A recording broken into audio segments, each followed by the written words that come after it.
Hey everybody, welcome to Attempts at Governance. This is episode 260 Attempts at Governance. I want to welcome you back to the show.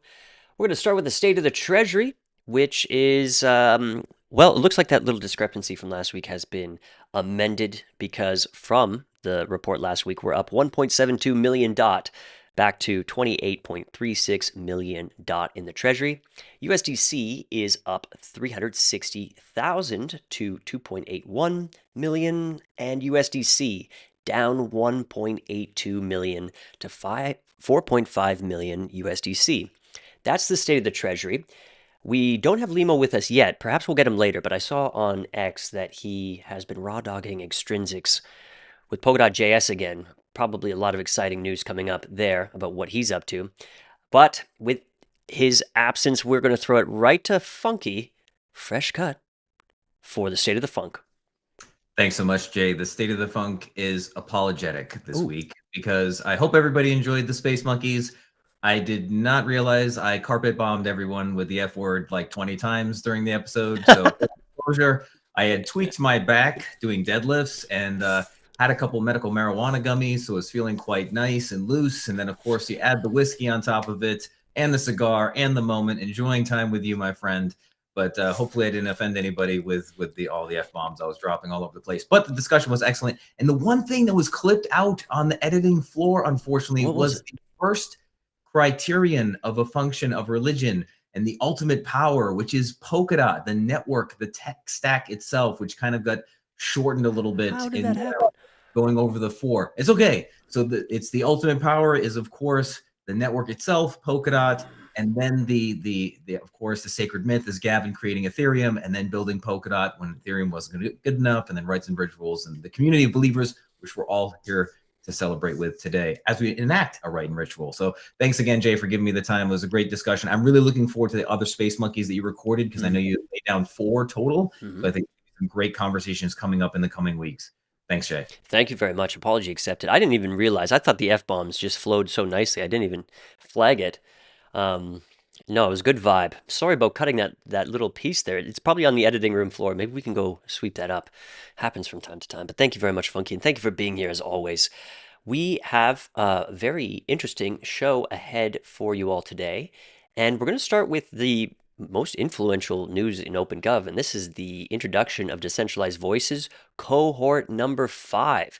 We have Karam on the show with us today, a big hand in deciding these voters, and this is the revamped program. We have Linexis, Permanence DAO, Polkadot Poland, DAO, Saxonburg, Trustless Core, and PBA alumni voting in the main delegates, and then the Lights, CyberGov, Daniel Olano from Kusama, Flez, Govern Noun AI, we had them on the show a lot, and our friend, the White Rabbit. Karam, welcome to the show. What do you want to tell us about this? Thank you so much, Jay. Hi, everyone. Thanks for having me. Yeah, earlier this week, we announced the DV5. And basically, I think end of next week, we're going to kick off DV5. There is a segue of 15 days between each cohort, so we can give some time for some of the votes that have been cast at the end of, or like mid-August, till mid-August, to take course. But yeah, super excited about this new set. As you saw, we've had some changes in the program, including decreasing DV voting power per cohort or per DV to 2 million, and also having a new DV Lite, which is a place as for experimentation, and also for having some individuals that are providing and are doing some great things within OpenGov, so they can give us their subject matter expertise. Yeah, that's it. We've received a lot of comments and feedback and DMs and all of that. There's nothing that would make everyone super happy. But I think one thing that I would like to address is that the program is not actually designed to counterbalance any specific actor, any big wallet holder. The idea of it is to improve decision dynamics across OpenGov and across the system. So we try to design against failure modes, including like voting fatigue, over concentration of power, etc. Hopefully, this cohort is going to push us for more coordination, cross cohort and cross DVs themselves. But also, and most importantly, I think one idea that needs to be addressed is that Web3 Foundation can and would, at any minute, as much as we, similar to how we decrease the amount of voting power per DV, we can also increase it. So we're gonna do as we do in every cohort and mid cohort review, and then look into how OpenGov is doing, what is being healthy, what is not being healthy, and then based on that, we can, if we think that it's not doing well, we can course correct. All right, very cool. So a lot of interesting discussions happening around the delegates here. One thing that keeps popping up is the introduction of 2 AI agents, at least, and possibly Saxonburg is using AI as well, but that's not confirmed. Just what I've heard. What have you heard, Karam? How do you address these concerns or enthusiasm about AI entering OpenGov in this big way? What are your thoughts? I mean, OpenGov has been receiving a lot of proposals for projects that want to use and mobilize AI. We have a lot of funding that is going to projects that are building like LLMs or building on top of LLMs to try to analyze referenda, for example, and so on. I think the interesting factor is that DV Lite is and should become a stage for experimentation. And AI agents are one of them, or one of the areas that we can experiment with. That's why I think while many other, like when you read through commentary on OpenGov, on Subsquare or Book Assembly, there are many comments that are written by AI. The only thing that matters here is that their weight right now for these two agents is way less than a DV DAO. So we're talking about 200K voting power per agent or per agents together, because CyberGov is more is like 3 agents together. And we want to learn from it. So the experiment is to learn from. It might grow into something big, and it might tell us what we like and we don't like about AI in governance. Cool, nice. How about anybody else on the panel? Any questions or comments for Karem while we have him here? How do we feel about this new cohort, and what do we think is going to happen? Funkatron. A lot of great names. I think Ree has, or however you say it, has long been applying for DV, and I think a worthy one at that. As there's some other great names there. Karam, you probably remember a long time ago when you and I were having this conversation about further decentralizing the decision-making process by opening it up to more DVs at smaller amounts. So personally, as a former DV, or at least the point person for Lucky Friday, I'm very excited to see this finally come to fruition. And I also like the new idea of having these sort of little mini ones too, like White Rabbit, I think is a perfect actor, somebody who's very, very engaged. So happy to hear some of these names, and I look forward to seeing how the new DVs, move forward with their decision-making process. Cool, Funk. How about you, Tommy?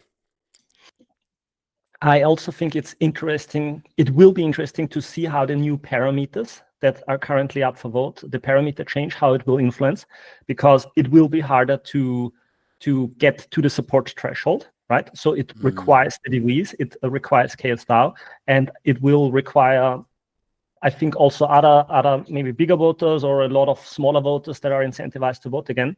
So it's very interesting to see this ongoing effort of, like, I mean, in a way, it's always an experiment. It's a new experiment and an adaptation to see how things are going. And it's really lovely to see it all unfold and see where it's going.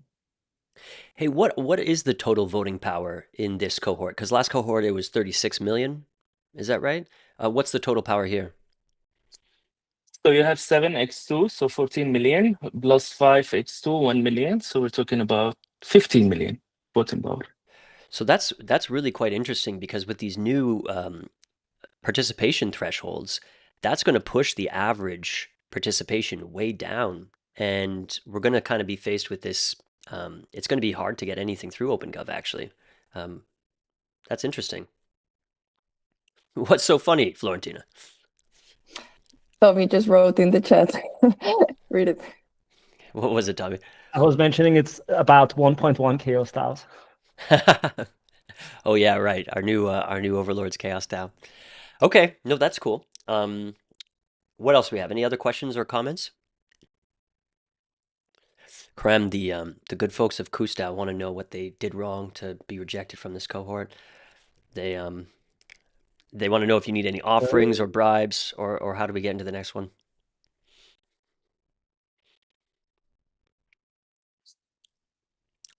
Raul wants to say something. What's that? Should we take Raul first? Yeah, hi. Hi. I like Tanisha's question in the chat that says, well, who does it enforce the 2 strikes and you're out? I assume that's Web3 Foundation. How do you do it? What is the process? Do you have a protocol in place? And just as a comment, I am personally very excited to see Saxenberg back in the DV program, because I think they're just really, really great participants, and also the White Rabbit as a warden is really good. Thanks, Raul. And thanks, Tanisha, for this question. Yeah, we have a protocol in place, but it starts with individuals who see some of these elements happening in OpenGov, emailing us. We're going to respond, hopefully within 2 weeks. And then based on that, we can add it to the tracker. So we also track votes, we track sentiments, we track commentary. Oh. Okay. All right. Well, that's all the time we have Thanks, Monkey. today. Thanks very much, Karan, for coming on the show, and very interested to see how this develops. Thanks, Jay. Alrighty. Now we're going to move on to one of the new refs that are up for discussion here. Raul, just retroactive compensation 3.0. OTAR posted this for, and let's get specific here, 149,908.38 USDC. Raul, welcome back to the show. What's the latest over at Just? Very honored to go first. So yeah, I'm presenting this proposal because Otter is out of the office today. So I'm joining. The last one I think I also did present here at AAG, the second. This is basically a retroactive compensation for Polkadot Treasury, from Polkadot Treasury, sorry, for just contributions, which is basically Otter, which you might have seen on all the channels, and Interventions, and myself, for all of the work we've done between January and June 2025. Over this time, we worked, as always, in 3 different categories: on governance, technical support, and ecosystem coordination, keeping the processes and the operations running smoothly and enhancing some of the OpenGov processes as well. I'm gonna go through some of the contributions for this 3.0 proposal. So on the governance and ecosystem support, during this period, we continued guiding Treasury proposals, submitters who have questions on what the process looks like, what they should do to gather feedback, how they should submit a proposal, and so on. So ensuring proposals move smoothly from approval to payout as well.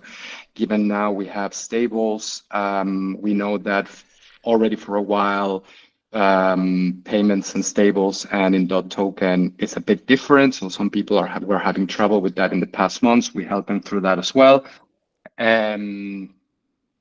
We also included explanations and education on clarifying payout periods, understanding delays, and treasury replenishment. We worked around bounties substantially as well. Now that we're working on coordinating multi-asset bounties and cross-chain child bounties, which is something that will bring a lot of flexibility to the palette particularly. We help remove bounty that are unused. We assisted in recovering inactive curators and ensure more effective operations. We work really close with the UX bounty on RFC proposals implementation, as I was telling from a couple months ago. Another key initiative has been, as you know, the Polkadot ecosystem map. On the technical support, we continued our regular collaboration with stakeholders like Web3 Foundation, Parity, the Parachain team, Snowbridge, to keep operations across the ecosystem. During this period, we were also involved in technical support regarding the asset app migration, which is coming up. We started coordinating that with Parity and the Fellowship. Among other efforts, we also helped facilitated 19 whitelisted proposals on Polkadot, 16 on Kusama, and 6 root track referenda across both networks. We've been following closely and coordinating as well our support for the technical fellowship, which remains ongoing, coordinating work with Anel, which is the fellowship secretary as well. We've been involved in coordinating technical proposals, provided logistical assistance, in-person interview systems, as well as fellowship meetings.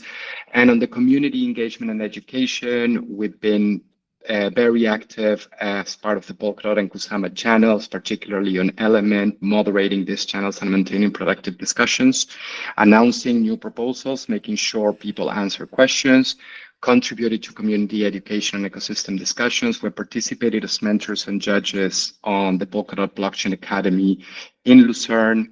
We supported alumni as they navigated treasury processes. We hosted dedicated sessions regarding that in OpenGov as well. And we have joined beyond PBA, various ecosystem calls, workshops, presentations, including a session on Polkadot Legal where we discuss governance structures. I'm not going to go through the proposal much longer, but you have a list of all of the teams that we've collaborated in the past months. And you will find also an overview of what's been done and what's still ongoing in an external spreadsheet with all of the proposals and all of the activities and actions for the past 6 months. You will also find a budget, which includes the hours for Otar and me. We have a flat rate, which is 95 euros the hour, which is always the rate that we put in other proposals as well. And because we work for a German company, we have to pay corporation tax, unfortunately. So we included as well the tax there. Yeah, that would be the presentation. I don't know if there are any questions or comments. I'm happy to answer anything. Very thorough and clear for me, Raul, but let's hear if anybody else has any questions or comments here. Any thoughts on just contributions to OpenGov? I have one comment on the why retroactive compensation, because this has been a question that came up already in the second proposal, and it has come up again on the third proposal in the element channel, in Polkadot direction channel, not in the post itself. We acknowledge the community concerns about retroactive requests becoming the norm, and some people are concerned about retroactive payments. However, we also acknowledge that governance and ecosystem coordination is a very unique and very dynamic activity that cannot really, in our case, be easily pre-scoped. And offer, and in a lot of times it requires real-time response. So this retroactive model for us allows us to take on the risk first of doing the work, and only seek compensations once the results are visible and are documented. So then we can actually prove the work that we've done, and you can find all of the proof in the proposal. And also, we're really mindful this time with the suggestions for smaller and more frequent proposals. This is why this is a proposal for 6 months only. All right. Any other questions or comments? All right, then we're good to keep rolling. Thank you very much, Raul. Nice to have you on the show. Nice to be here. We were expecting Luca to come on the show to talk about the Pudgy Party thing, but haven't seen him come quite yet. So, okay. So we are going to look at Zoe's resubmission of the Clarys AI project, OpenGov Data Backbone and Accountability Explorer, beta version 1, now with 130,000 USDC request. Zoe, welcome back to the show. We'll get the timer going for you and take it away. Cool. Thanks, guys. Let me share my screen here. Perfect. Yeah. Hello, everyone. Nice to be back. Oops, this is not the start. I'm Zoe. I'm the founder of Clarys AI. I have been here on several sessions. And yeah, I wanted to actually talk about the resubmission of our proposal. We had a lot of feedback from the community, and we are going on chain, or went on chain again, because we implemented a lot of this feedback, and we would really love to see, as already previously discussed, to have more AI tools on Polkadot, and especially for OpenGov. The resubmission of the proposal is also or the new, more explicit description. With Clarys, we want to create like a data backbone and accountability explorer, which starts with a web AI, web API, but we can also enhance on this like an overall AI data-driven platform for OpenGov as well. And just to summarize a little bit what we actually implemented in the proposal, it's also much more comprehensive than the first one. A lot of feedback that we received from the community is that the MVP that was previously funded via a Decentralized Futures grant from the Web3 Foundation is now also accessible. We already received a lot of requests from via the sign-up form.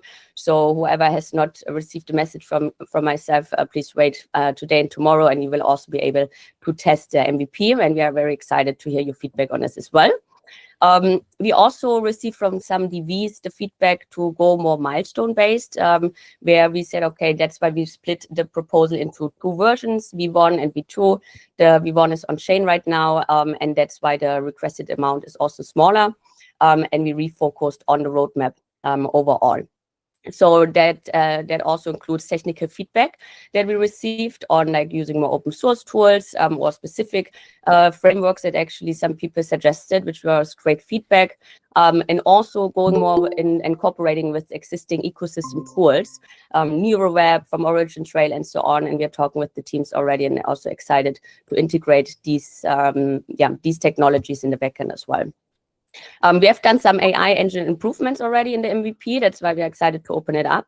And again, I also want to state that some security mechanisms will be improved that currently on the MVP were not the biggest, let's say, priority, because again, the MVP was based or worked together, developed together with Web3 Foundation to test the overall proof of concept here. But of course, when this whole product goes live and is open for access publicly, security mechanisms and so on will be improved here as well.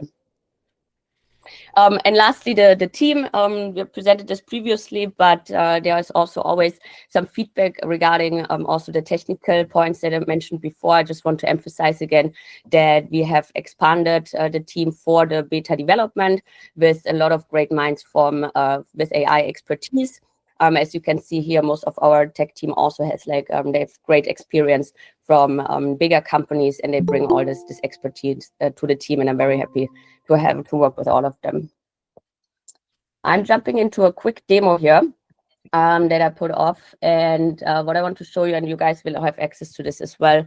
For example, for an accountability check, we can say, for example, make accountability check on one-on-one. So Clarys, the current UI has several workflows, only be focused on 3, where you can go into a proposal accountability checks, and AI, what it does for now, and this will all expand it in the beta version, that's why we're requesting more funding, is, for example, to make a quick analysis of a proposal via the AI and the better interface before you actually want to read the whole proposal yourself. And it can show you a specific information about economic feasibility. Some things, of course, validator set and security model are not in all proposals mentioned, and so on. So this checklist will be expanded and also based on the OpenGov.watch accountability checklist. If we go into comparison, this is actually a very cool feature, because this is something that I myself had as a need as a bounty curator, where you want to compare proposals that are maybe submitted in different bounties and also on chain, or maybe previous proposals, and to actually avoid overspending, or that actually funding will be spent on proposals that are similar. And we can use the old Clarys proposal, for example. It will give us a quick accountability check again, and then also compare this with 1.17. Again, I hope you can see this also on screen, everything. But what I want to show here, that it really pulls the data from on-chain and off-chain, and it's just like an more efficient tooling before we go into all the proposals itself, and to also source data from different sources. Here you see again like an overview of the first proposal that no, this is the new proposal that we submitted. Our previous proposal, we had several also very technical proposals, and people update them, and then our questions, okay, how is this different from the previous one? And this is all the summary, for example, here, proposal 1 and 2, the timeline, key differences and similarities. So again, it's really just an efficiency tool here for workflows that we do generally. And the last one, I don't know how much time I preloaded this here, is, for example, the full information for off-chain information. So you can ask Clarys about different categories. And then, for example, show me proposals from category events and meetups, which are bounties, and the proposal submission is off-chain. And now you have, through one consolidated UI, you can see also all the submissions that are submitted to the meetups bounty. You directly have access to the document directly, or like meetups or the events bounty as well. So this is more for not the curators, but also for people that want to see what's going on in bounties instead of going through all the individual platforms itself. That's it for now. I think I must will come back next week, but maybe there's time for some questions. Tanisha had a question. Tanisha, did you want to share that? Yes, apologies again, this is a stupid question. I'm trying to understand what stops me from using a chat GPT with the proposal links to compare proposals and do accountability checks. Is this trained on any private information that's not public? So yeah, that's a good question. For accountability check, we are training the agent on predefined, let's say, questions from the OpenGov accountability checklist, for example. So you could do things like this, but the comparison, for example, is not as easy in ChatGPT, as well as sourcing off-chain information, right? So when you compare or want to make accountability in Clarys, we want to really combine a lot of data sources that ChatGPT maybe don't have access to, for example, bounty submissions or maybe even grant information, if we can get this from Web3 Foundation as well. Makes sense. Thank you. You're welcome. All right, and looks like we're at time. Cool, Zoe, thanks a lot for coming on. Thank you, guys. Thank you. Okay, hey, we got Luca on the show. Luca, how's it going? Oh, you're muted there, mate. Oh. I joined the call like 10 minutes early, and for some reason it didn't like pro rata me into the meeting. So I'm sorry about that. I know you called me. I was waiting. I was like, this isn't the AAG I did last week. Sorry. Okay, well, sorry about the trouble. I'm glad you made it, because Ref 1705, definitely worth talking about. So just to refresh, the big spender, 2 million USDC for a Pudgy Party marketing campaign. Interesting thing about the turnout so far is that we have one DV, large voter on the nay side, but every other DV appears to have abstained. Even Chaos DAO has abstained. So we actually don't have a lot of votes on either side here. 12.38 million on the nay side, 79,000 on the I side. Okay, so Luca, why don't you take it away? What do you want to tell us this week? Yeah, I think it's just kind of reiterating, kind of spending some time in the Polkadot ecosystem over the last week. I think there's just kind of a misconception around what does this do for Polkadot. I think functionally it does a couple things. I think first and foremost, it aligns Polkadot with a headline that I think only Pudgy Penguins in this partnership with Mythical can get, which is being number one on the App Store. Being number one on the App Store is going to cost millions of dollars to do it. I think the support that we're looking for from this Treasury activation with OpenGov is to get that headline. And I think the swing that we're trying to get at that here is how do we make crypto history? And crypto history, I think, is something that is super important for ecosystems over the course of their life cycle to kind of have under their belt. If you can be a chain in an ecosystem that has projects that are pulling off things that warrant crypto history, I think that bodes really well, especially during the timing of this bull market. I think the second one is wallet signups. I think what is Polkadot's function as an ecosystem, and what's the purpose of the ecosystem, and specifically asking for OpenGov for grants. I think your guys' function is to proliferate and to get adoption around Polkadot. That's the purpose of the Treasury. That's the purpose of this OpenGov, is you guys are making decisions on behalf of the entire community, with the community, to ultimately get more adoption around Polkadot. I think Mythical Games has proven that out of the entire Polkadot ecosystem, it is one of, if not the most widely adopted mass market, Polkadot, in terms of bringing Polkadot adoption to the ecosystem. This is, I think, is going to be no different, except we're trying to take it up another 10 notches.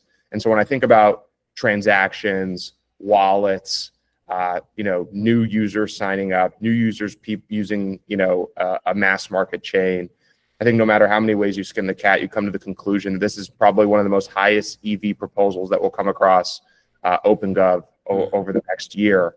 And then I think last but not least, it's about aligning, I think, crypto culture with Polkadot in a deeper way. I can't really readjust the proposal, but I can say it here. Ooh, my Wi-Fi might work. But I can say it here on this conversation that, if and when this gets approved, more than happy to cross-pollinate Polkadot in all of our events that we do all over the world. Happy to cross-pollinate Polkadot branding more on the game and on the platform. I talked to John about it, and that's not a concern to us. So how do we get not only transactions and momentum on the Polkadot chain, but also branding and awareness? I think from a dollar perspective, sorry, the whole if you guys notice, everything went out behind me, so I'm just afraid this thing's going to cut out any second. So if it does, just know that there's a storm here and there's internet coming out. But okay. I think across the whole spectrum of what is the purpose of OpenGov and its function to go and push adoption for Polkadot, whether it's mindshare, whether it's actual traction, via Mythical and people signing up to the parachain, more people will be using the Polkadot technology, in this partnership. And I think, the hope is we have as much fuel to put on the fire as possible to go and make this thing a success. And so I just wanted to reiterate those 3 points as to how and why, this I think matters for the Polkadot ecosystem. The elephant in the room is we're going to make this a success regardless. I think the support here is let's really try to make this a blowout historic success. And I think a couple extra $1 million can help move the needle in that respect, specifically because I think so much of what we want to do is to capture that #1 spot across all apps. That's a momentum, brute force driven strategy, some of which will be supplemented by our existing audiences. But to a certain point, if you're going to beat Call of Duty and Fortnite and ChatGPT on the App Store, you're going to have to spend some money to do it.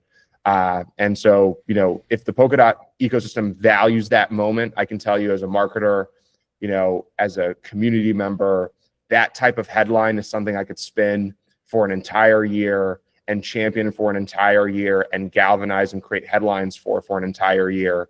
And so this is an entire year of hopefully, headline Polkadot marketing in terms of what did it accomplish this year? Well, we had the #1 product across all apps and we made crypto history.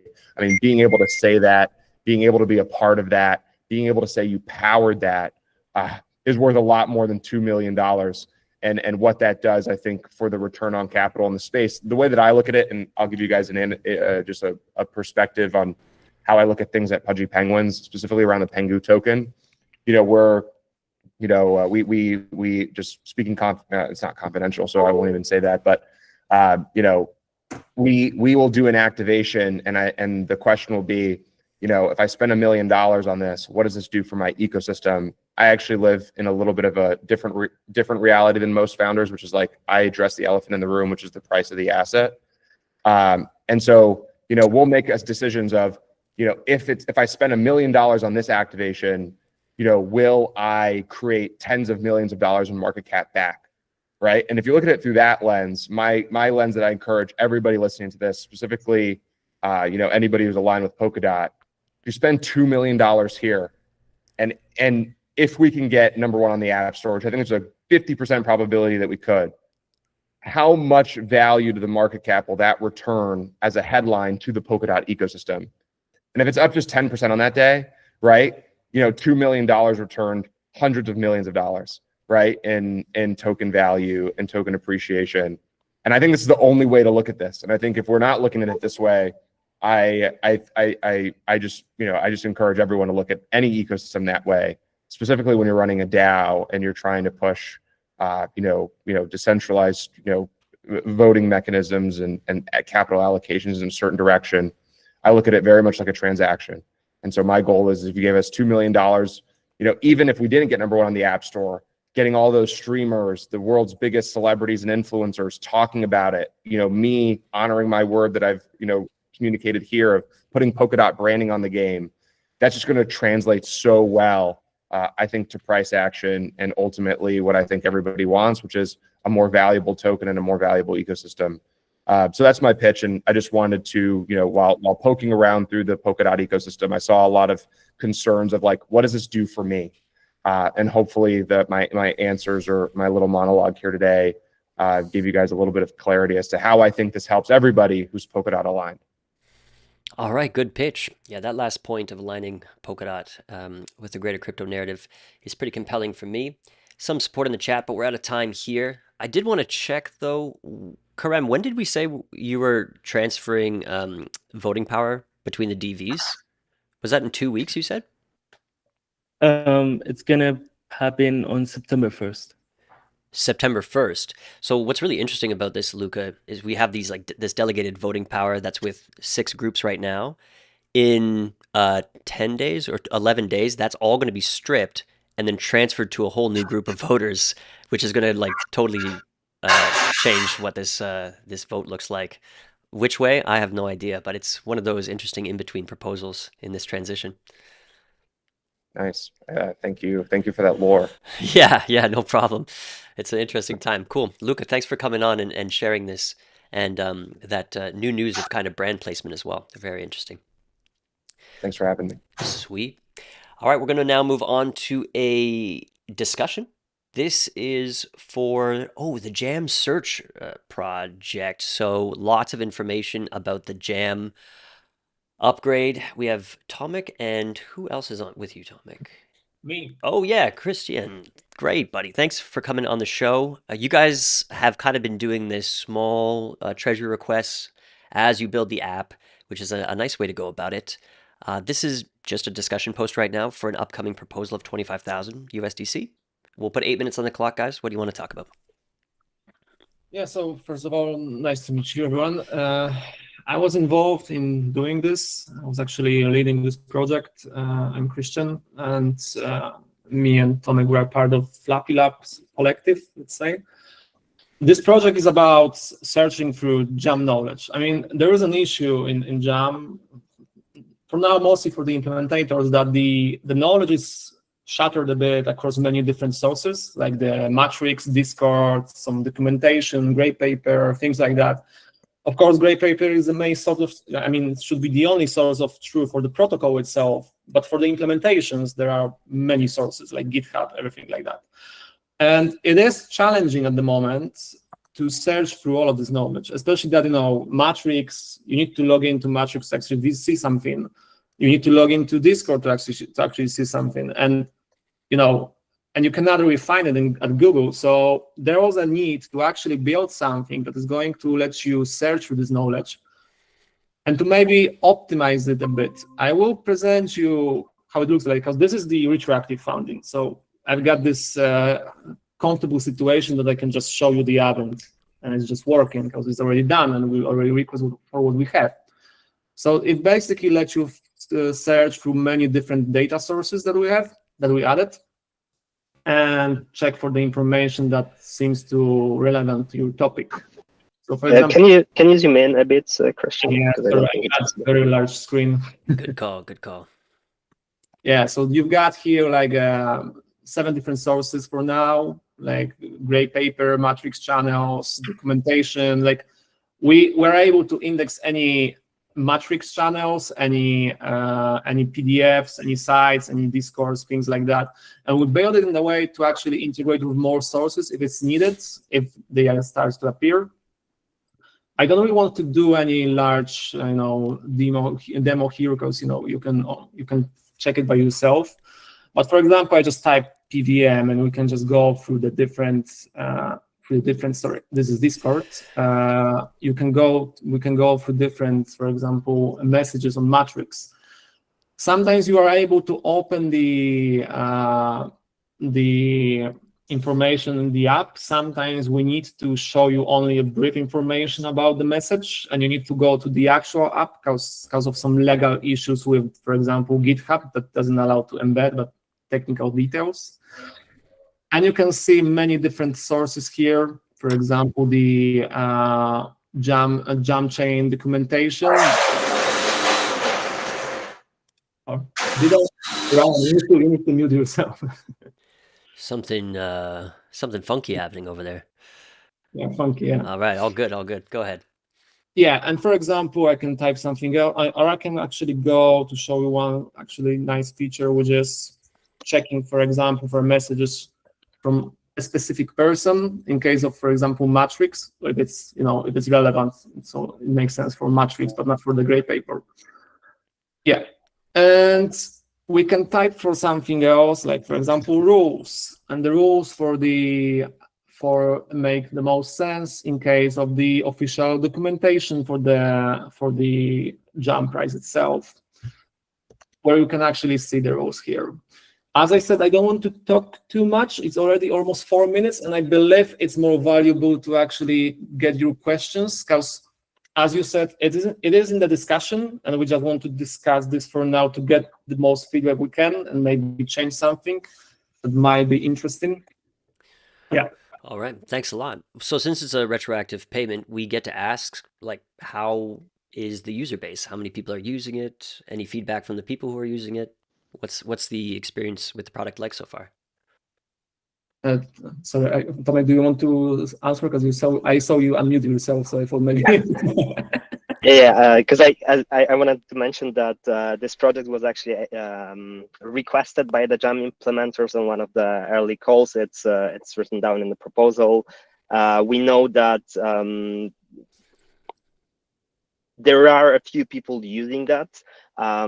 It's hard to put like an specific metric on like how many users we have, because I believe that all of the tools that we are building have pretty narrow user base, because we have tools that we've built for ourselves as Jam developers, and they are all pretty much relevant to other Jam developers, right? But despite that being like a pretty small group, I think this is a really high value group. So I think this is what we should focus more than the actual like number of users, because that's if we think about a feature of Polkadot being Jam, then I think doing anything that we can to help the Jam implementers is on the right track. Yeah, of course. There's only a few dozen teams actually building Jam, but I just wanted to verify that they're actually finding the tool useful. Yeah. Yeah, we recently Cisco posted a message on Element. I believe there was like a new person who recently joined, who was looking for some information, and it wasn't us posting the link to this tool, but it was Cisco doing that. Yeah, one thing about this tool that I didn't mention is that the AI capabilities, because all the information that is in there is embedded through the OpenAI embeddings, and therefore you can search using the OpenAI models through like there is a semantic search option, so you can like search through some similar phrases and things like that using the embedding in there. And there is the open road for it to actually integrate more with some AI tools, like with the AI model, AI agent, or something like that, and make it more AI tool. But we don't really feel like it is very valuable at this point. Like we feel like this tool, as a search engine, is a valuable tool already, because it works kind of like Google for Jam, let's say. Like you type for the information, you see the results, and this is mostly what you want to see, like the aggregated results from many sources in one place. So when you want to search from a PBM, for example, just type it and you see it in many sources, and you can go through all of them, not like and otherwise, without this tool, you just need to know where to actually look at, and you need to go to Matrix, go to the search in there, try to search, go to Google, go to GitHub, everywhere like that. And here you got all of it integrated in one place, let's say. Yeah. It's cool. Sounds like a big time saver for the people building the next big architecture. Yeah. Yeah, Robert? Oops, sorry. Sorry. No, please, Robert. Yeah, sounds really great. Given us any plans to extend this over to Polkadot documentation, because that faces a similar issue. I think it should be pretty easy to like create another instance. Like all of the stuff that we do is open source, so you can just fork the project and just index different sources, and it should work equally well. Or you can just you can just open an issue that you want another data source, and we are very open to actually add anything that you want. Like we build it in the way that it's easy to integrate with more sources, and that was the kind of the end. Awesome. Okay, thanks very much, guys. When are you going to put this up for ref? I think the plan is to wait for any comments after the AAG, and within a couple of days, if there's no comments, we will put it up to vote. Yeah, Okay. that's true. All right, sounds good. Thank you very much, guys. Now we're going to talk about Captain Stepped in a minute, but Tommy, you had something you wanted to speak about today, and Tanisha, I think, did as well. Do I have that right? Are you guys presenting something together or separate? Separate. Tommy was the one who actually introduced me to this call, but different separate. conversation. I'm not sure how much time I have for that. Okay, why don't you just pop the link to what you want to talk about below, and also the X handle, your X handle, so we can put that in. And Tommy, why don't you take it away? You wanted to speak about some voting patterns. I wanted to give an update about the Polkadot Builder Party. Yeah. Go ahead. Is it good now or later? Yeah, hit it. Okay. So an update on the Polkadot 2.0 launch party that we are rebranding a little bit. Quick recap. We did not have an exciting community event for a very long time where we got everyone together. And so this is something that needed to change. And there is a lot of great things coming up right now in Polkadot. We have Polkadot 2.0, we have Polkadot Hub, we have Polkadot Pay, we have Polkadot Deploy, everything with Polkadot in it. And because there is so many big changes coming up and so many new products dropping, I think this is the right point in time to organize a party, to organize a communal event. And so we've been getting together a few people and we are organizing an event. So at the center of it is a hackathon. It's a global online hackathon. It has been extended to 6 weeks. We are partnering with DevPost, which is a Web2 hackathon platform. So we will get in a lot of fresh blood in terms of Web2 developers. And the idea is to give developers the opportunity to build anything they want, but with a specific focus. The motto is build radically open, build radically useful. So we are looking for useful apps where you tap into a parachain or something that exists on Polkadot and you make some useful product out of it. This is track number 1. The track number 1 is called Apps That Change the World. Track number 2 is build your own blockchain. So it has become so easy to actually like roll out a new blockchain in Karim is telling me 15 minutes with Polkadot Deploy. It's a template. You don't touch anything. You click a few buttons on the web and it rolls out the blockchain for you with like smart contract functionality on top of that. And the idea is, who needs that? It's the people that want to try out Polkadot for the first time. So the developers that we want to reach, the tinkerers that then start telling their bosses, start telling their friends, hey, I tried out Polkadot. I built my own parachain over the weekend, or I built my own solo chain over the weekend. That's track number 2. And then track number 3 is complete leading edge, build whatever you want, build CK, build something in PVM, whatever. So the idea is we create a hackathon and we integrate it with a global meetups. So the Roots initiative is helping out here. And Tycho is very super helpful here. And it's all leading up to Sub-Zero. So Tycho is integrating it with other hackathons. And so we have now set the date. I should know where the date is. We've now set the date and it's starting on 6th October and it's rolling until 25th October. So it's like it ends the Monday after Sub-Zero is the submission day for the hackathon. And so before that, there is meetups everywhere. So if you're a developer, you can go out, meet people, or you can just meet your friends that are excited about Polkadot. So the updates are now, the Web3 Foundation has stepped in and they have provided additional funding for the hackathon. We intentionally don't want to go for too big of a funding. So right now the price is $30,000. Maybe I go around a little bit and bump it up a bit more, but we don't want to just like have a lot of slop and lazy submissions because there is too big of a prize money. But for each of the tracks, there is 4 winners. So that's first prize to fourth prize with $3,000, $2,000, $1,000, $1,000. Then we will pick 15 Tinkerer awards. So 15 of the other submissions that don't make it into the top 4 in each track will get $500. And then there's going to be an audience prize. So we're going to do on-chain voting with remarks or something like that, maybe a smart contract. And everyone can vote for their favorite submission. And the top 3 will then get a $500 prize. That's the hackathon. It's permissionless, so every team in the ecosystem can participate. And we already had great interest. So right now we're a little bit behind in communicating with everyone, which is a good problem to have. And yeah, that's it. We're also planning a content campaign. So basically the idea is if you have dropped out of Polkadot and this campaign draws your attention, we will recap everything that makes Polkadot awesome in 8 weeks. We have the support.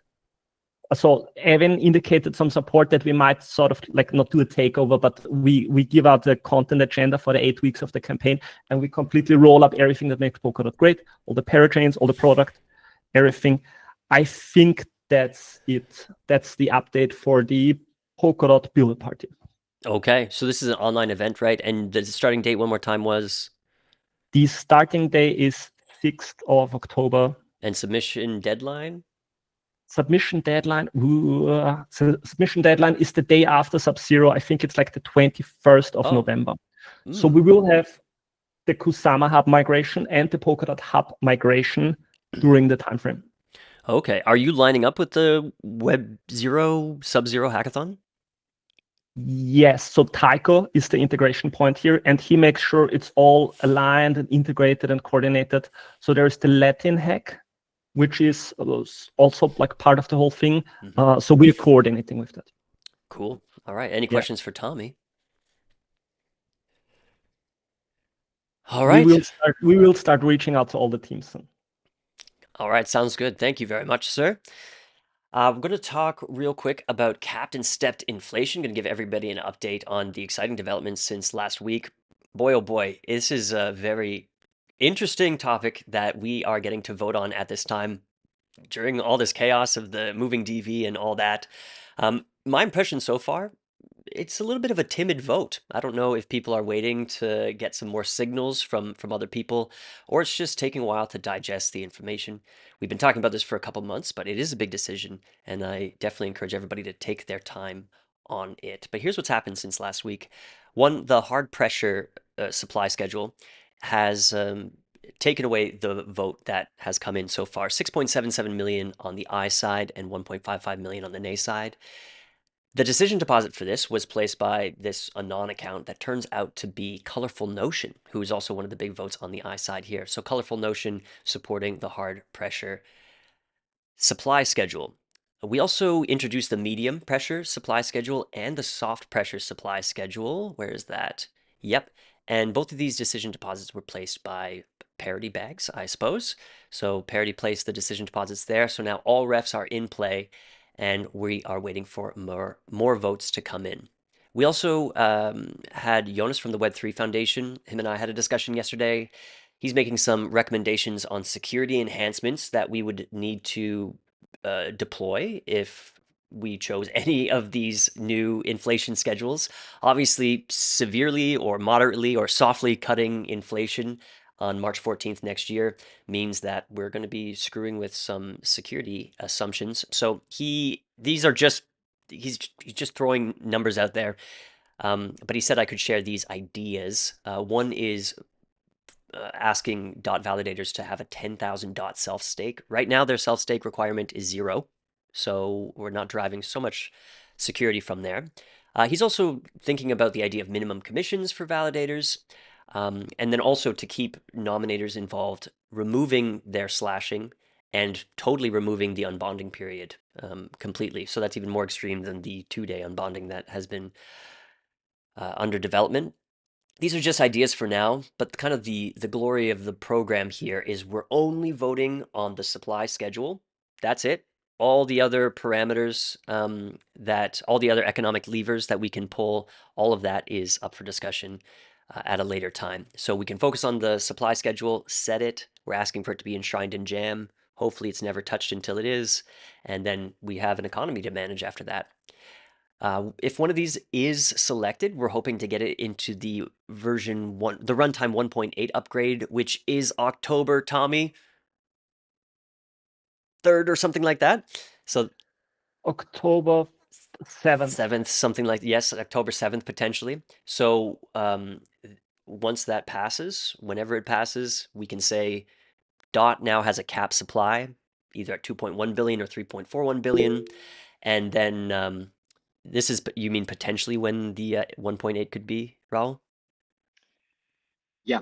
Yeah. I mean, that's the roadmap. Aspirational. But yeah. 1.7 on Polkadot is being released either today or tomorrow, and then it will be up for vote next week. So, yeah.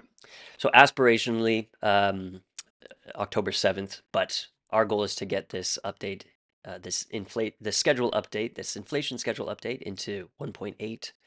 And when that goes through, eventually we can say DOT has a cap supply, and the first step in all of the schedules will be Pi Day, March 14th.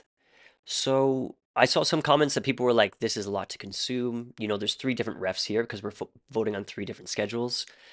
But it should be known that if you read one of these refs, you've pretty much read all of them. So kind of the same argument and presentation of the information. It's the same for all of them.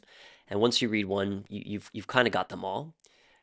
One thing you can look at when you're trying to decide between the three separate schedules is this cheat sheet here. So this is hard versus medium versus soft supply schedules. And it presents all of the information that's in all three refs in one place. So you can compare side by side by side. Just to get you guys going this week in the amount of time we have left, the first presentation of the three different supply schedule charts here, you want to basically be understanding the 4 lines presented. So this yellow line here is where we're at today. This is the status quo that we would maintain if none of these supply schedules passed. So we would keep this going until something else was presented. But this is 120 million DOT issued every year. This gray dotted line going up and to the right, this is the total supply of DOT if the yellow line continues. And then the blue line is the new supply schedule. So you see in the hard pressure, we have a 53% drop in inflation starting next year. So from 120 million down to below 60 million. And then that kind of becomes less severe as we go. So the next step down is 40 million. The next step down after that is 30. After that, just above 20.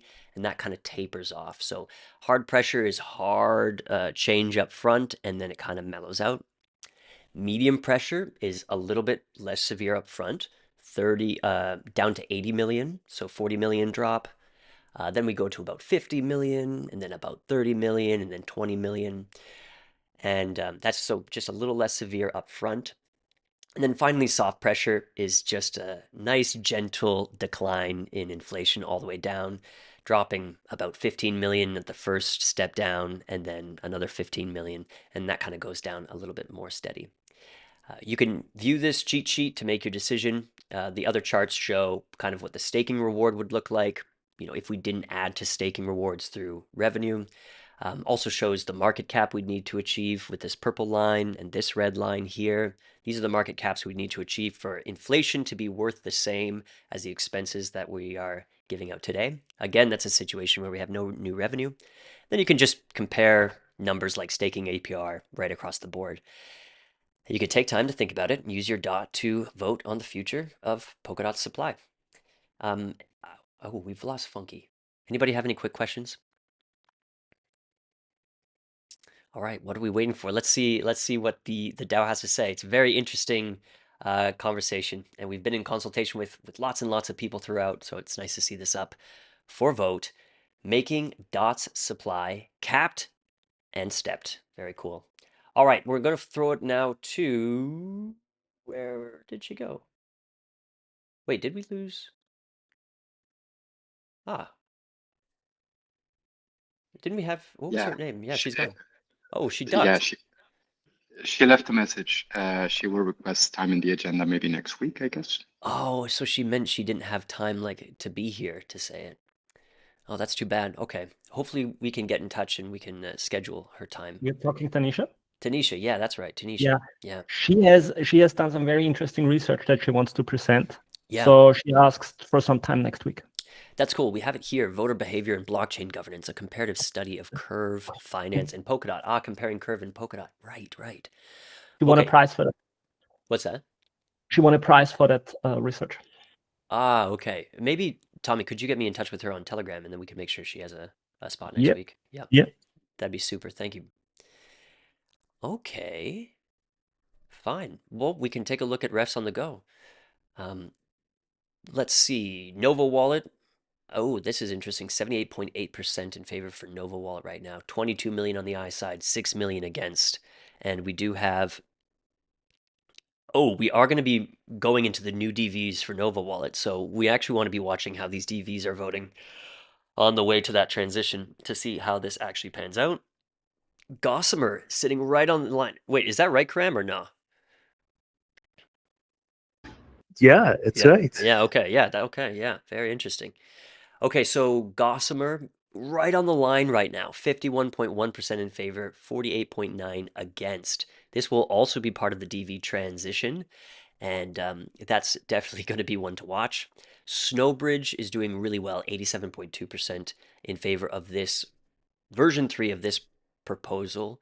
So congratulations to them and to all of us for maintaining Snowbridge. Polkadot Africa is doing really well as well, 82.4% in favor. This is going to enter confirmation in 5.5 days.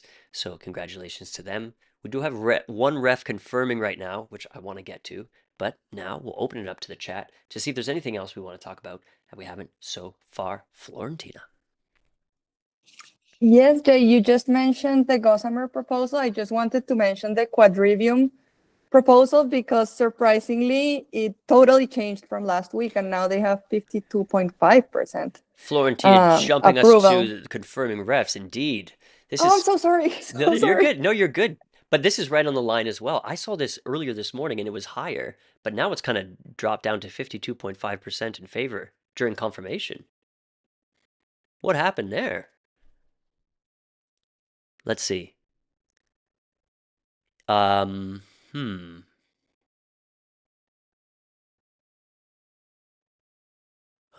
I'm mistaken about that. I'm not so sure. But yeah, this is right on the line. This could go either way. Are we in sudden death? No, we're not. So if they get kicked out, they still have a chance here. But yeah, Quadrivium kind of related to Gossamer, as you were saying there, and yeah, having similar support. Very interesting. Thank you, Florentina. Anything else we want to talk about before we go? Nope. Rob, what do you think about the OpenGov adjustments? What's your opinion on there? You've been around longer than anybody. I support them. Yeah, I support them. I think it could have a really good effect on reducing noise and on people to being more focused on proposals as they go. At the moment, we have way too many proposals happening all at once. I think it's important to adjust this so people have more time, token holders have more time to vote on it. I would have liked to see with this proposal the idea of the crowd-funded deposit mechanism. I think that would be really, really important because this proposal not only restricts or reduces the amount of proposals per track, but it also increases some of the decision deposits, right? And this will effectively restrict the amount of people who can actually put their proposals up to vote. And in my opinion, it affects the element of a permissionless network in that sense. I have a very broad definition of permissionless, but so I would have liked to see the crowd-funded decision deposit mechanism there, but I know that it was not done on purpose. It's something that is not ready yet. The benchmarks takes quite a bit of time for that, and there's people working on this, so hopefully we will have it soon. But in general, I agree with the changes. Yeah, we had Dom, who is a new member of the fellowship, on the open dev call yesterday. He revealed that he was actually working on the crowdsourced decision deposits, but then he saw that somebody else was also working on them, or maybe Basti had started, so he's trying to figure out where his work. I think Basti started it, he implemented it, but I think they're missing the benchmarks there. So maybe Don is working on benchmarks for this. Yeah, it seemed like he was kind of in the process of finding out where his work aligns with maybe work that was already done. So that's cool. But Raul, so I want to know, because I just discovered this on the air today, because the DV delegation is, so much lower than it was last round, these participation thresholds get pretty severe again. What do you think about that? Even if refs have a lot of support, they might not have the amount of votes needed to cross that threshold. I mean, I think you can analyze that in two different perspectives. The first one is, it's a DB program fulfilling its mission, which is provide diversity of voting in the ecosystem. They do, right? By increasing the delegates, also they do that. So mission accomplished for the program specifically. Yeah. I also have my concerns when I saw, I think it was yesterday, that the Web3 Foundation announced the delegates and the amounts. Definitely a lot of less voting power. for each of the delegates. And with new curves being discussed and being up for vote eventually, then we might need to readjust. Well, Web3 Foundation, not me, but we might need to readjust the balances if it's possible, or start thinking about new ways of attracting delegations to active token holders in the ecosystem. But yeah, I have the same concern that you mentioned at the beginning of the show. I see Limo raising his hand. Finally, he's here. Limo, how's it going, buddy? Regarding, were you talking about the support requirement just now? Because we learned at the beginning of the show that the DV delegation that's coming up for the next cohort is, what was it, 15 or 16 or maybe 20 million less than it was last time. Yeah, but it's raw dot, right? So like support is just the base dot. So I think right now it's 1 mil at 6x, and I'm hoping that they do 1 mil at 2x instead now. So the underlying dot for the support should be the same if they do that. Thank you for that if news. If they keep it at like 6x, so if they do like, I don't know, 300k times 6 or whatever it is, then that would be sucky, but hopefully it's 1 mil at 2x. See, this is why we need you here, Limo. That's great news. Krem, can you confirm that it's the same amount of raw underlying dot that's being delegated here, just with lesser power? Or is it less dot? I cannot confirm yet. It's still under discussion within Web3 Foundation. Okay, so if it comes in less raw dot, then this is going to make participation thresholds pretty difficult to cross with these new parameters. So something to consider there for sure. Interesting. All right, Limo, where have you been? Just busy doing a lot of stuff for Nervous Armor and hydration, actually. Ooh, very nice. Anything you wanted to talk about this week? We had a nice short show. Did we speak about stablecoin acquisition? No, we didn't. What's the latest? Yeah, there's like a few of us, the same group that proposed the previous one. Hopefully we propose DCA this time. It'll be the opposite of whatever the last one was. I think the last one sold a fixed amount of DOT. I think this one's buying a fixed amount of stables, or the way around. Because we have had 2 DCAs running at the same time, and now it's just one. And like last time, if people have like businesses or whatever, they have expenses in fiat. So if we pay them out in stable coins, it's more predictable. If we pay them out in DOT, then either the Treasury gets shafted because it pays too much if the price of DOT goes up, or the proponent gets shafted if the price goes down, and then it's like top-up requests and all this nonsense. So yeah, hopefully soon, TM. Cool. Sounds good. Pretty much the same schedule or anything different about this? Yeah, I think it's similar, yeah. Cool. All right, thanks for that. Yeah, Raul. I just want to ask Limo, when are we going to diversify to Holler? I mean, in my personal opinion, it would be like wait for Holler for a little bit just to, you know, get checked out, and then it could be worth it.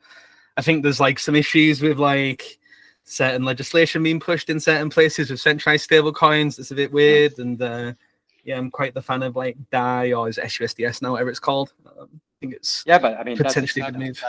That's exactly why I say this, because with the Genius Act, you know, we have to start checking and pay more attention to the centralized stable coins. No doubt, yeah. Yeah, I agree. Yeah, I think it's something we can discuss when Holler's live, right? Which is hopefully any week now, any day now, any hour now? Question mark. Oh, what? I'm just memeing. It's soon. It's actually soon this time.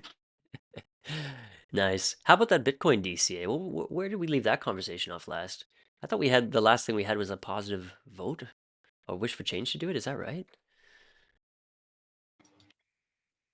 Let me see. Yeah, if I remember, it was like 60% I or something, but there was no decision deposit or something like that. But I mean, I think does it need root as well or something? So it'd have to be after this DCA maybe. Oh, and a side note, and a side note for wish for changes proposers, make sure that if your proposal is approved on wish for change, you need to follow up with the actual proposal. No one is going to do it for you. Yeah. So if you have a whip for change proposal, then make sure that you have a plan to work on the implementation of the proposal being happening on Polkadot. Of course, you can request assistance and we can all collaborate, but it is on your side to make sure that this gets executed. Very good. Yes, no doubt. All right. So, James, yes, what's up? I have a question on a different topic. It came up in a couple different conversations I had on a few different proposals this week, but then also sort of mentioned in the Pudgy proposal earlier today with Luca. Sure.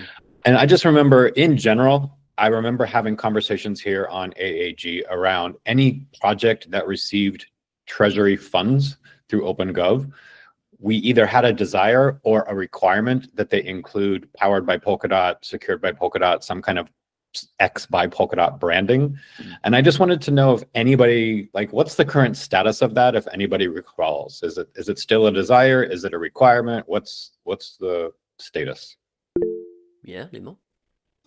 I don't think you can hard enforce it unless you have people that will vote nay if people don't follow it. So it's more of like a suggestion, I think. Maybe other people have different opinions, but unless you have like the hard voting power to just be like, you haven't added this, go away, and can't really do anything right. Did you see any example of this not being followed, James? I mean, I just remember that was one of the topics that came up in the Pudgy conversations that I saw, where they wanted Mythical or Pudgy specifically in the game to have a powered by Polkadot display. And I've seen this in other conversations and other proposals as well. So I was just curious if there was some unified community sentiment towards that. Mm-hmm. Yeah, okay. My personal take is that if you get Treasury funding, you should have some Polkadot thing, like secured or powered by Polkadot. Yeah, mine too. But to your point, how do we enforce it? So. Mm-hmm. Mm-hmm. All righty. Anything else we want to talk about before we... Yes, Tommy. I want to talk about the pricing of tools. So today we had this proposal for the gem search. Yep. And so my feedback is not specifically about this one, but I'm 3 months late to the whole game, but I started getting into Cloud Code, which is an AI integration into everywhere where you can build stuff. Crane front ran me on this one.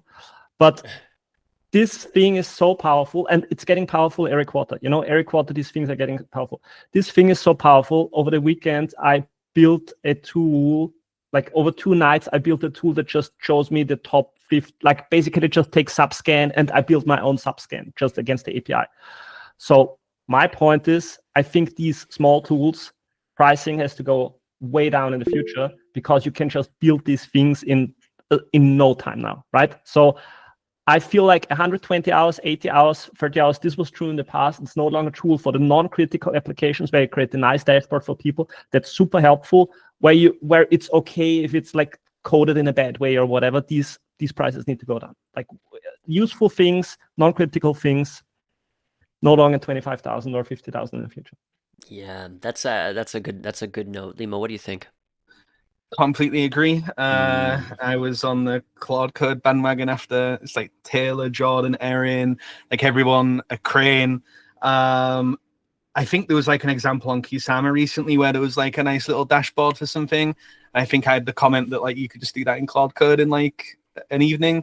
Completely resonate with Tommy. There's some stuff that's a bit more critical, but like nice little dashboards for stuff. Even like some tools that do like certain transactions and all this sort of stuff. You can honestly just vibe code it in like an evening or something. It's even like some smart contract stuff. If it's not like gonna hold loads of funds, for example, yeah, I think the costs need to come down. Christian, what do you think about this? Where your proposal was brought up in this discussion here? Yeah, I mean, to be honest, I'm using things like Cursor or other things like that on a daily basis, and we try to speed up things as much as we can, but we didn't use things like Codex, for example, for building this. Like it wasn't existent like 5 months ago. We didn't have this tool, so we actually couldn't use it. But the issue with these tools that kind of exists is that you cannot really get something that is very like detailed. Like vibe coding is a a way of writing apps that you cannot get what you want, like functionally wise, but from a design perspective is a bit more challenging sometimes. But of course, if it's working as expected, you don't really need like very detailed design, let's say. You know what I'm saying, right? Like it's not the case for a simple app. So yeah, so I see you and I know what you mean and understand. The most challenge, the larger challenge we had here was that we had to integrate many sources in here and actually figure out how to do it, like integrate with Discord, write the integration for it, integrate with Matrix and things like that. Find all this knowledge and try to structurize this in the database and design the database itself. So it took the most time. That's why also the backend work is higher than the actual front-end work, because the front-end work includes their designs, and and it's half less than the backend work. But yeah, you can for sure use things like that nowadays for building small apps when the design is not really written in stone, right? Yeah. I also want to make sure this is not specifically, like a comment on your proposal, because these things are evolving so fast. Like I'm late for just having this tried out 3 months after it came out, and I'm like, yeah. But so I think like the numbers here are totally reasonable for like if you build it this way. Yeah, I also didn't mean to at you directly, by the way. This stuff's just really cool because you can make MVPs for like small applications and stuff. I think it's actually like really bullish for the eco because like you can just ideate a product and like get out there, and then if it's like something that people actually really want and use, then you can like maybe do it a bit more properly, right? Yeah, the things are evolving fast. Like I was starting writing this app like in March or something like that when I was taking part of PBA this year, and and I remember the only existing thing was the cursor itself, and it was in the earlier stage than now. So yeah, so I totally agree with you, and I see the point, and and makes sense, but also like vibe coding has some issues itself, like. It's sometimes you got almost what you want, but not really. But it's getting much better. So I also feel that in the future, we should be able to generate such things, not really write that like right from scratch, and maybe it should be enough. Especially if the app has no like larger roadmap for itself. Like if you build something that is going to be large, yeah, for sure, maybe it should be more like written by yourself, but maybe if this is just a simple tool, it should be mostly generated. Yeah. I think the takeaway here is that if you want to build for the Polkadot DAO, make sure you're on the edge of efficiency tools, because you will probably be replaced by those who know how to use them, and that will probably happen sooner rather than later. Personally, I'm waiting for Limo's complete tutorial video of how to vibe code something. I hear it's in the works, but until then, I'm behind. Top people on it, mate. You do, yeah? That's going to be exciting. Yeah, it's just everyone on that team's just super fucking busy at the moment. Yes. All right. Hey, a few refs that came out since last week that I'm just going to highlight here, maybe we'll have them on the show, is Flez is back for $42,330 for the .cloud, the Polkadot Cloud website. Speaking of vibe coding, maybe that's an interesting thing to bring up at this time. This one is 34.7% in favor, but pretty early days there. All these refs are pretty early days. This one I've had to ask advice for, but this is the .fuzz initiative by SR Labs, 495.8 thousand USDC for fuzzing Polkadot, which isn't what it sounds like. So yeah, well, I get them hopefully on the show in the near term. Sven the Builder is building. These are tools for simplifying app design and creation. So he's asking for 15,000 USDC and 7,653 DOT for this product, which will help or aims to help people make dApps faster. And then Caesar is looking for 1,000, 1,003, 1,550. 1,675, I think, DOT. This is seeking retroactive funding for consolidating the Polkadot Americas community and its contributions. That's an interesting one. So far, only 6 accounts voting on this one, so we'll know more about that next week. This is on the small spender track, looking for DOT.